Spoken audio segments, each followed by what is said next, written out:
Blog Talk Radio. Hello, world. Welcome once again to Tuesday Talk with Key West Lou. I am your host, Louis Patron. Well, it's been another week, a crazy week, a wild week. I have come to the conclusion that whenever we're dealing with current events, both on the national and international scale, it's nothing but exciting. Things always happen that are unexpected and blows your mind, some of this here stuff. And I want to talk about these things tonight. I have some very, very interesting things to discuss with you. Items you're concerned with, I'm sure. Some you may be aware of, some you may not be aware of. If you wish to call in, you can call in and talk with me. The guest call-in number is 646-478-5731. I repeat, 646-478-5731. The number is on the screen in front of you. I'm going to start tonight's show with Attorney General Holden. As you are aware, he has announced his resignation. He's going to leave after 6 years in the job as the Attorney General of the United States. And you know what I have to say about his resignation? Good. It should have happened sooner. He has been one of the poorest Attorney Generals, in my opinion, in the history of this country. I would describe him, and this is terrible, as a lousy Attorney General. And here's why. But let me put this on the side first. As an Attorney General in the field of civil rights, he was outstanding. Whether it was because of his background as an African American, his personal understanding concerned for the African American people, I don't know. But with regard to civil rights, he was in front, he was out there, he knew what he had to do, and he did it. But when it came to everything else, he didn't do it. And here specifically is the weakest point in his time in office. The banks. He never prosecuted the banks. The banks took us down in 2008 with their mortgage schemes that did not work. The banks were on the verge of collapse. They were going to go under. They were going to have to go bankrupt. They were going to be out of business. He supported the president, and Obama's wrong in this regard also. I think Obama has not done the job with regard to the banks that he should have done. He and Holder have danced in unison for 6 years on this issue. They said the banks were too big to fail. Specifically, Holder said that. We had to bail the banks out. We had to save them. They were too big to fail.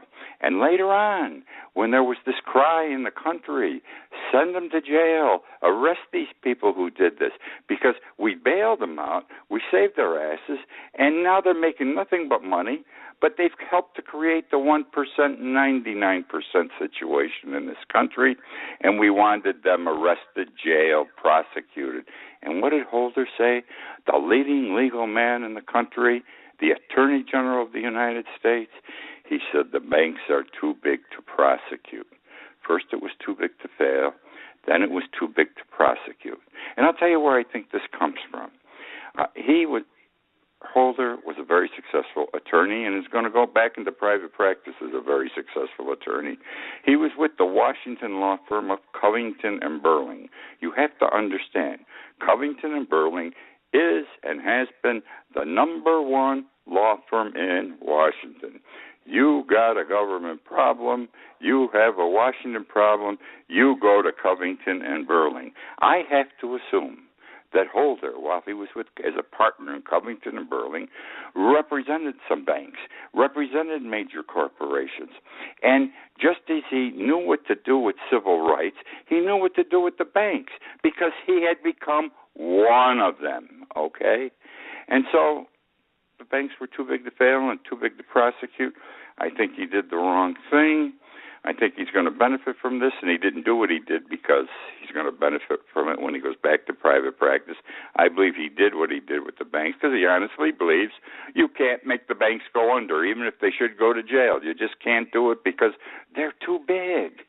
I don't think he did it out of any ill will or wrong thought. He was just, that's the way he thinks. And that's not the way I think.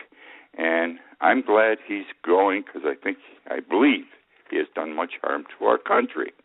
Which now brings me to Iceland. Follow what I'm going to say here. Iceland had the same problem we did. 2007, 2008, The banks killed the people of Iceland. The three major banks in Iceland went berserk. They had the mortgage problem. They were charging high interest rates. Oh, my God, they were doing everything wrong. And they folded. The three major banks, because Iceland isn't that big, the three major banks in Iceland went under.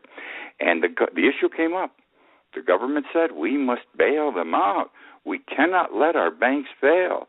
And you recall what happened. I did a TV show on this. I've done this radio show on this issue a couple of years ago. I've written on it in my blog. What happened? The people of Iceland said, no way. We are not going to bail the banks out. And in the end, Iceland indicted the bankers. They arrested them, they indicted them, they tried them, and they threw them in jail. I don't know how many Iceland bankers are now sitting in jail. Well, everyone else did it the other way. The United States, Ireland, Spain, the other European Union countries, they bailed out the banks. But Iceland, again, stood alone and said, no way, let them go under, let them go bankrupt.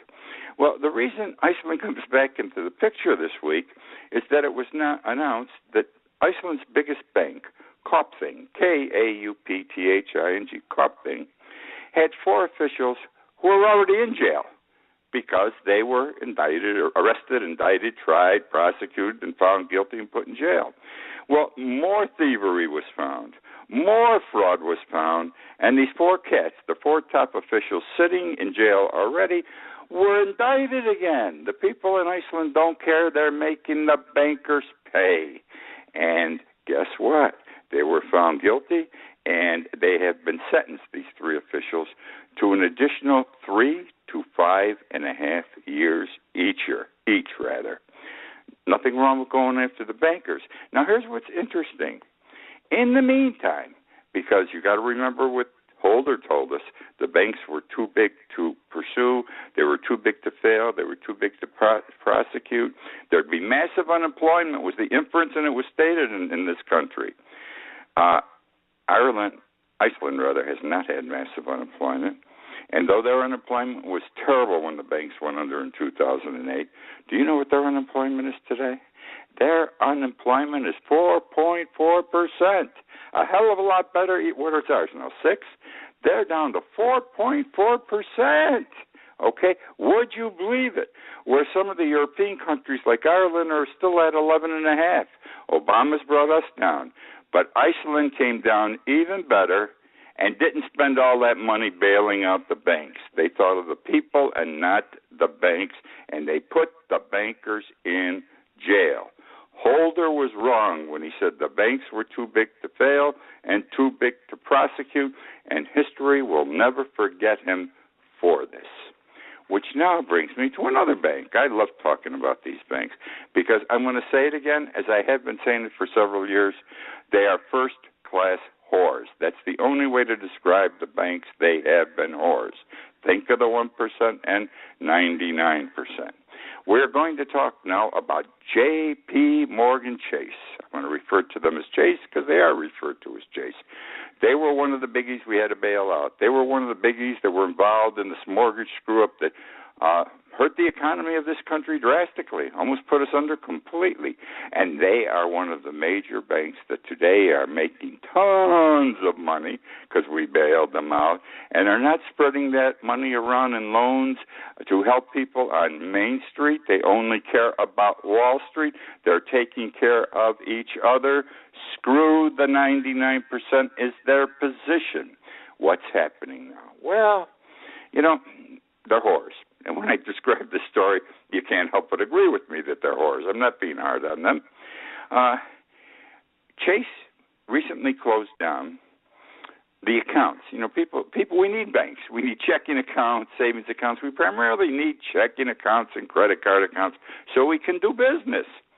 They closed down the accounts of hundreds of adult porn stars. You heard me, adult porn stars.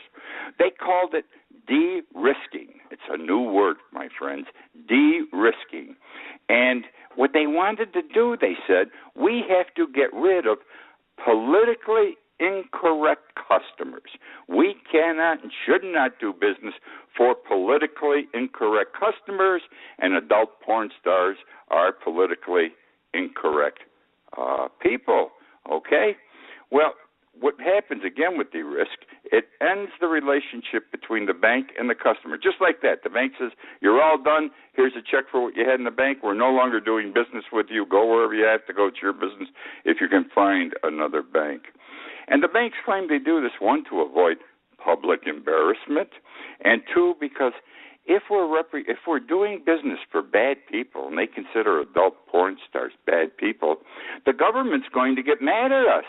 And they're going to go on a witch hunt to see if we're doing something wrong because we're doing business with adult porn stars. And this is the theory behind this whole thing. Now, let's bring it together. Let's call a spade a spade. I talked about this on a show, a whole TV show. I've done a whole Blog Talk radio show on this. What about the drug lords? I just talked about this 3 months ago. The major banks in this country are doing business with the Mexican and Latin American drug cartels. They're helping to launder drug money, not in the hundreds of thousands, not in the millions, but in the billions of dollars. And what about the terrorists in the Middle East and in Africa? They're also dealing in bank accounts for these people, for the terrorists. So we got the bad guys, the drug lords, we got the bad guys, the terrorists, and these same banks, these big banks, they're not saying, well, they're not politically incorrect. It's okay for us to do business with drug dealers and terrorists because now they talk through the other side of their mouth. We really don't know what our customers do. It's not our business to know. They talk out of both sides of their mouths, these people. Now, the United States government, we have a law that says a bank must know their customers, and they rely on that, the bank knowing their customers to do what they are doing. Why don't they go after the drug dealers? Why don't they go after the terrorists and throw them out? Because they're making too much money. It's billions of dollars, and they're not going to give that up. Now, in addition to porn stars, they also are de-risking by getting rid of any accounts with Muslim students, gun sellers, dating services, check cashing services. And they're taking this position, and this is what the banks are saying. They say the government will be worried that we are facilitating, nice word, facilitating, payment processing for merchant customers engaged in high-risk activities, which pose risk to our financial institutions. What bullshit. All right? You tell me what an adult porn star is going to do to our economy and to the bank's reputation as opposed to a Mexican drug lord, a Latin American drug lord, a terrorist. They're not the same. These guys are trying to cover their asses. They're saying to the world, look, we're doing the right thing. We are doing the right thing. We got rid of the porn stars. We got rid of the check cashing services. We got rid of the gun sellers. And they don't talk about the drug lords or the terrorists. And I got to skip into a sexual thing right now. And it isn't sexual, but I think you're going to understand what I am about to say. When a porn star screws somebody, it's consensual sex. When a porn star screws somebody, it's consensual sex. But when a bank shuts down a porn star's account, it's not consensual. It's one-sided. Okay, are we having fun tonight? I am. I hope you are. And I hope I'm making you aware. By the way, my weekly column in Conk Life, which publishes Wednesday, is going to be on de-risking. I'm going to go into it in detail. Okay, we're going to talk now about that guy, the man who jumped over the fence at the White House, and my God, what's happened here? Our Secret Service, the best guys in the world, protect our president. That's their job, protect our president, and have they placed him in jeopardy? First of all, we were told this fellow jumps the fence. I've seen the White House, so have you. I've been on the grounds, outside the grounds. And he jumped over the fence, and he ran 300 feet.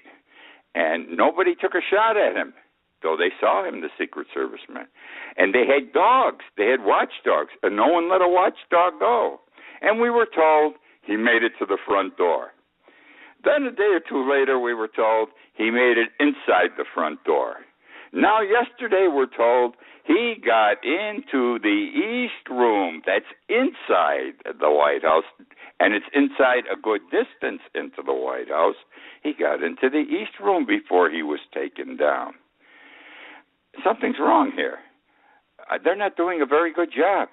If you or I failed in our jobs, we would be fired for less than the conduct of the Secret Service here. They do need a shakeup. They screwed around with the prostitutes in South America. Do you remember? When you have a job of such responsibility, you must perform it with responsibility. You can't take advantage. You can't do what most other people might do. You have to be above it all. So now this guy, he was carrying a knife. Well, that didn't sound too bad. Thank God he didn't have a gun. Would he have killed the president? Suppose the president or his wife were walking. This is the White House that they walk around in, the East Room area. Suppose he had killed our president or the president's wife, or God forbid, the president's children. It could have happened. Well, none of us felt it was bad because there was a gun. The guy had the knife, rather. Now we find out he had 800 rounds of ammunition in his car. But this information did not all come out at once. It's eked out to us, okay? And what bothers me is they waited a week, or more than a week, to tell us that this guy made it into the East Room. They also told us a day or two ago, this is not the first time someone has attacked the White House in recent years. In 2011, 4 shots were fired that ended up in the wall, outside wall, and the window jamb of the White House. No one ever told us. What has happened to transparency in government? I keep coming back to us. What's happened with the media? If the media knew, they had an obligation to share it with us. And I can't believe the media didn't know any of this that was going on, from the East Room to those shots in 2011. I just think we're given what the media wants us to know and what the government wants us to know. So, I don't know what's going to happen. They're having the hearings. Congressmen, it's amazing. Republicans and Democrats cannot agree on anything. It's totally bipartisan, the hearing that was held today. They're both after the Secret Service's ass, and properly so. We don't want to lose our president. And boy, they better shake them up real good. I don't know what it takes, but they have to do something. People have to perform the task for which they have been hired. No excuses, especially at that level. Okay, I want to talk about police. I want to talk about militarization again. I've been talking about this for 2 years. Television, radio, writing about it. I thought I was a voice in the wilderness, and now everybody talks about militarization. I want to go to the Ferguson Police Department first, okay? How do I put this? I wrote an article that's in This Week Conk Life about the Al-Qaeda gang that could not shoot straight, this new Al-Qaeda group in the subcontinent of India who wanted to bring down a United States carrier. They were going to capture it in Karachi, which is part of Pakistan. And when they went to the Karachi harbor to take over the United States carrier, they made a mistake, and instead they went on board a Pakistani frigate. How they made the mistake, I don't know. I described them as a gang that couldn't shoot straight. Well, the Ferguson Police Department, it's wrong for me to say they can't shoot straight, because they did shoot straight when they shot and killed Michael Brown. But it's the same thing. They screw up, okay? And let me talk about recent screw-ups that bother me with regard to the Ferguson Police Department, and makes me wonder what the hell is going on with police departments in this country. First of all, the police chief. His name is Tom Jackson. This past week, we all saw it on videotape. The whole world saw it. He went out to the people protesting, and he apologized on camera. He says, I apologize to you. I apologize to the family. I apologize for the death of Michael Brown. I apologize for leaving, Michael Brown, for leaving Brown's body in the street for 4 hours.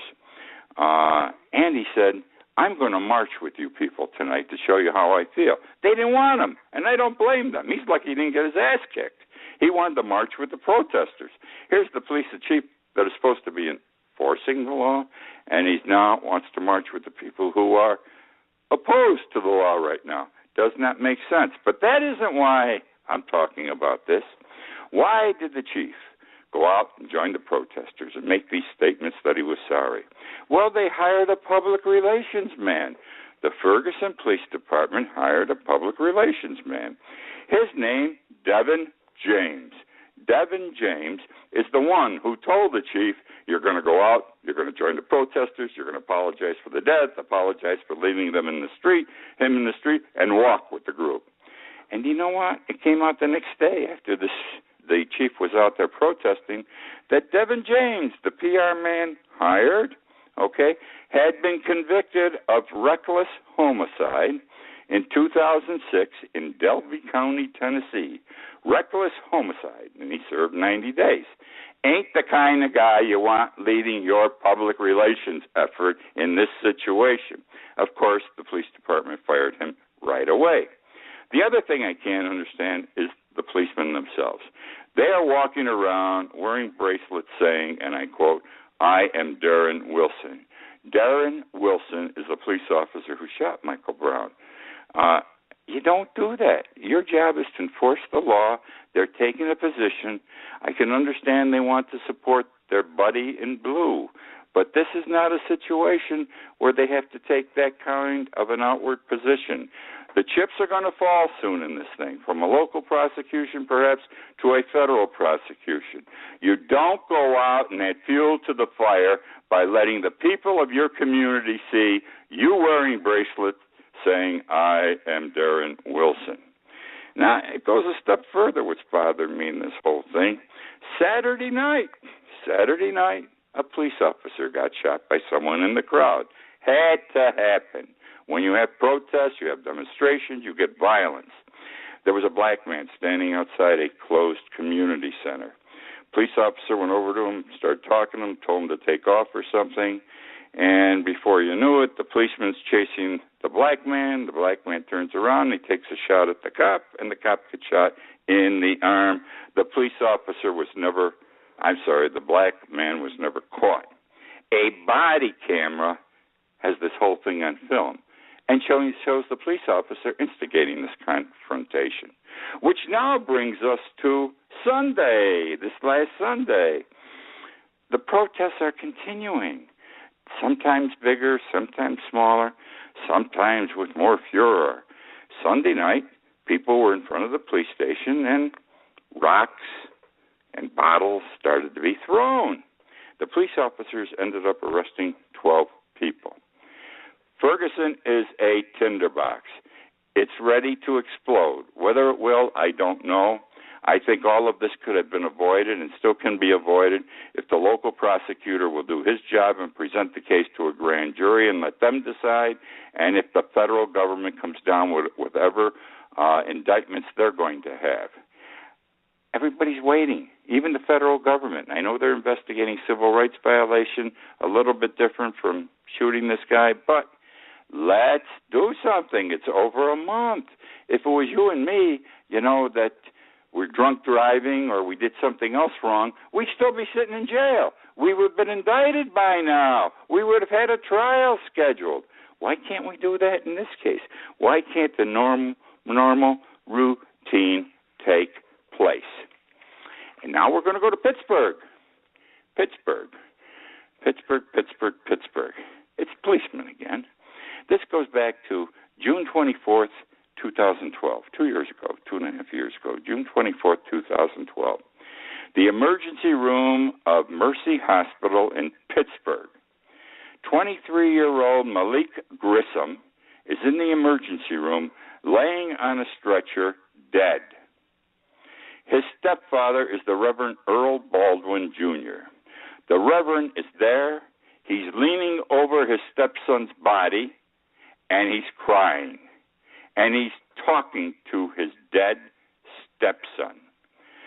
For whatever reason, I don't know why, the police didn't want this man sorrowing over his stepson, and they started pulling him away.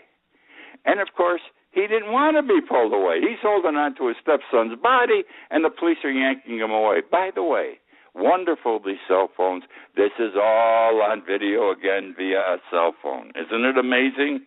And while several police officers are grabbing this black minister and pulling him away, they're not screwing around, they're really pulling him away, one of the officers takes a taser gun. It's all there on the video. And he puts it over the minister's head, and he bops him in the head. He shoots him in the head with the taser gun, okay? Now, a federal lawsuit was brought this week against the police department.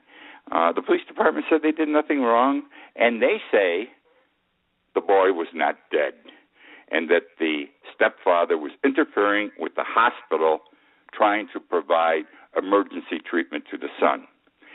The family and their attorney say, and I did not see the whole video, that if you watch the whole video, it's clear that the hospital emergency room was doing nothing. They had abandoned all hope of reviving him. The boy appeared to be dead. Nobody was screwing around with him, except for his stepfather, who was crying over him, and he wasn't being treated any further. So it was wrong for the police officers to do this. But yet nobody owns up to what they did wrong. We could solve a lot of problems in this country if we didn't say no, if our municipalities and our police departments, instead of saying no, we did no wrong, when they did say, yes, I did, let's get this problem resolved, I promise to do good and not do it again. But they hesitate to admit to error. They are afraid to, which now brings me to a situation where the right thing was done with regard to a police department. I'm taking you back to California, to a case you're going to remember, to a situation you are going to clearly recall. On July 1st, that's all, folks, last July 1st, a woman in California, if you recall, was walking on a freeway between the lanes of traffic. A California Highway Patrol officer, he attacked her. He ran out in the center mall, threw her on the ground, started pounding her viciously in the head with his fists. And how do we know this is true? Because somebody driving by in a car stopped, took their cell phone out, and videoed the whole scene. That's why I say these cell phones are terrific. And this woman was hurt apparently badly. And there is a saying that justice delayed is justice denied. It happens in most of these cases, and it's true. I was a lawyer for 46 years. I know how this happens. In this situation, though, this case in California did not take forever. That cell phone video really showed it up clearly. The woman's name who got beat up was Marlene Pinnock, 51 years old, an African-American. Her case was settled this past week, 2.5 months after the situation occurred. Her case was settled, listen to this, for $1.5 million. The police officer resigned. There is a criminal investigation ongoing. The judge involved said that the money for this woman, Marlene Pinnock, was put in a special needs trust. Recognize those words, special needs trust, set up to provide a mechanism for her long-term care. Now, I'm not sure what that means. Either she was screwy mentally when this happened, or as a result of the beating, she's mentally screwed up or physically disabled, and she needs money to care for her. This case in California should start a trend. We should be doing it all over the country. The police departments, the municipalities should start showing the people we're going to do the right thing and not hardline these situations. Okay, that is the show for this week. I hope you have enjoyed it. I enjoyed doing it. Hopefully all of you enjoy listening. Even if you don't enjoy it, a lot of you are listening, so there must be something to it. As you are aware, and I'm aware, most of you listen to this show, not tonight, but you listen to it in its archived version, and you also pick it up on Facebook and Twitter during the course of the next week. I appreciate it very much. I want to tell you again, as I tell you every week, I wrote a book, The World Upside Down.